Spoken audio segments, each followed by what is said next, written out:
ଆଜି 3 ଫେବୃଆରୀ 2026 ମଙ୍ଗଳବାର।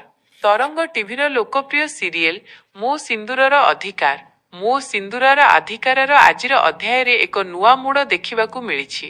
ଏହି ସପ୍ତାହର କାହାଣୀରେ ଆଦି ଏବଂ ଇତିଙ୍କ ମଧ୍ୟରେ ଥିବା ସମ୍ପର୍କ ଏକ ଗୁରୁତ୍ୱପୂର୍ଣ୍ଣ ପର୍ଯ୍ୟାୟରେ ପହଞ୍ଚିଛି। ନିମ୍ନରେ ଆଜିର ମୁଖ୍ୟ ଘଟଣାବଳୀ ସଂକ୍ଷେପରେ ଦିଆଗଲା। ଆଜିର ମୁଖ୍ୟ ଖବର। 3 ଫେବୃଆରୀ। ଆଦିଙ୍କ ସନ୍ଦେହ। ପୂର୍ବ ଘଟଣାକୁ ନେଇ ଆଦି ଏବେ ବି ଦ୍ୱନ୍ଦ୍ୱରେ ଅଛନ୍ତି। ସେ ଇତିଙ୍କୁ କିଛି ଗୁରୁତ୍ୱପୂର୍ଣ୍ଣ ପ୍ରଶ୍ନ ପଚାରୁଥିବାର ଦେଖାଯାଇଛି, ଯାହା ପାରିବାରିକ କଳହକୁ ଆହୁରି ବଢ଼ାଇ ଦେଇଛି।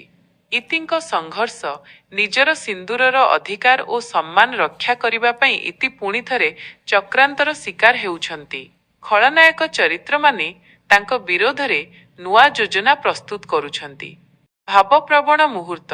ଆଜିର ଏପିସୋଡରେ ଆଦି ଓ ଇତିଙ୍କ ମଧ୍ୟରେ ଏକ ଭାବପ୍ରବଣ ଦୃଶ୍ୟ ରହିଛି, ଯେଉଁଠାରେ ଇତି ନିଜର ନିର୍ଦ୍ଦୋଷତା ପ୍ରମାଣ କରିବାକୁ ଚେଷ୍ଟା କରୁଛନ୍ତି। ପରିବାରର ପ୍ରତିକ୍ରିୟା। ଘରର ବଡ଼ମାନେ ଏହି ପରିସ୍ଥିତିକୁ ସଜାଡ଼ିବା ପାଇଁ ଚେଷ୍ଟା କରୁଥିବା ବେଳେ କିଛି ସଦସ୍ୟ ଏହାର ସୁଯୋଗ ନେଇ ପରିବାରରେ ଫାଟ ସୃଷ୍ଟି କରୁଛନ୍ତି। ଆପଣ ଜାଣିଛନ୍ତି କି, ସିରିଏଲଟି ଏବେ ଏକ ରୋମାଞ୍ଚକର ମୋଡ଼ରେ ଅଛି, ଯେଉଁଠାରେ ଖୁବ୍ ଶୀଘ୍ର କୌଣସି ଏକ ବଡ଼ ରହସ୍ୟ ଉନ୍ମୋଚିତ ହୋଇପାରେ।